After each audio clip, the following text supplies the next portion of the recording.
already. Knock it off. Hey. Brad's voice was soothing as he patted a hand on hers.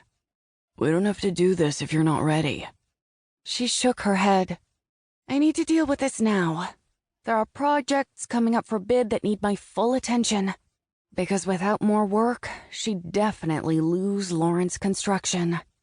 She blew out a shaky breath and stared at the far wall, where a photo of her grandfather hung.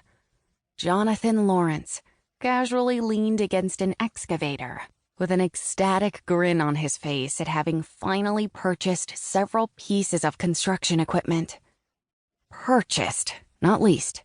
A huge sign of his success. It might have worked, too, if his gamble on a quick economic turnaround had panned out. She'd told him relying on loans was a bad idea. No matter how cheap the equipment seemed, better to stay small and self-reliant than expose the company to a takeover. He should have listened to her. Should've, could've, would've. Didn't. None of it was her fault, but it was definitely her problem now. And she'd deal with it by keeping Lawrence Construction. She blew her nose and leveled a gaze at Ian. How come I didn't know about this before? I thought we were friends. We are friends, Jess. You know as well as I do that attorney-client privilege didn't extend to you while your grandfather was alive. What a bunch of bull. She pushed back from the conference table, stood, and turned to the window behind her. Beyond the row of parked and dump trucks, the asphalt plant rumbled in the distance, churning out the material her crews would pave with later today. Under normal circumstances, the trucks would be out in the field, and the asphalt plant would have started before daylight instead of just an hour ago. Reality was brutal. Economic conditions had plunged sales to a 2-year low, with gross revenues almost even with operating expenses.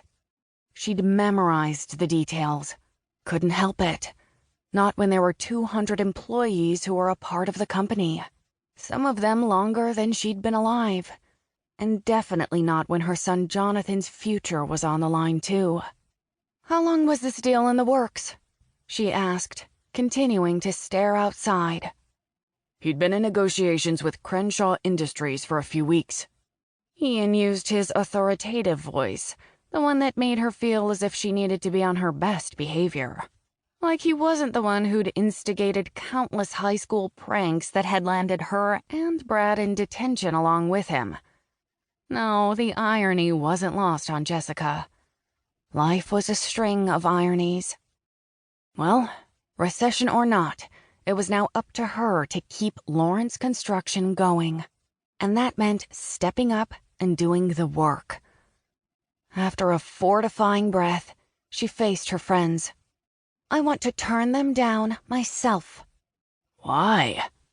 Brad trained his blue eyes on her like the pain-in-the-butt big brother type he was.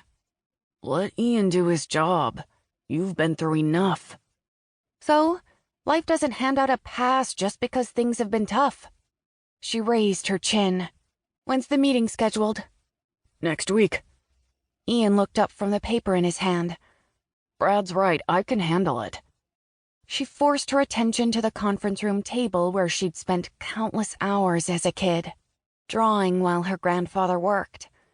The same table where she'd eavesdropped on company conversation and gained insight into the way the business functioned long before she went away to college. She'd started early and worked damn hard to get this far. She wasn't going to lose any of it now. I want the pleasure of turning them down myself.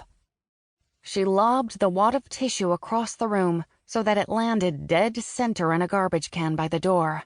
That means I'm going with you. I trust your new office is acceptable?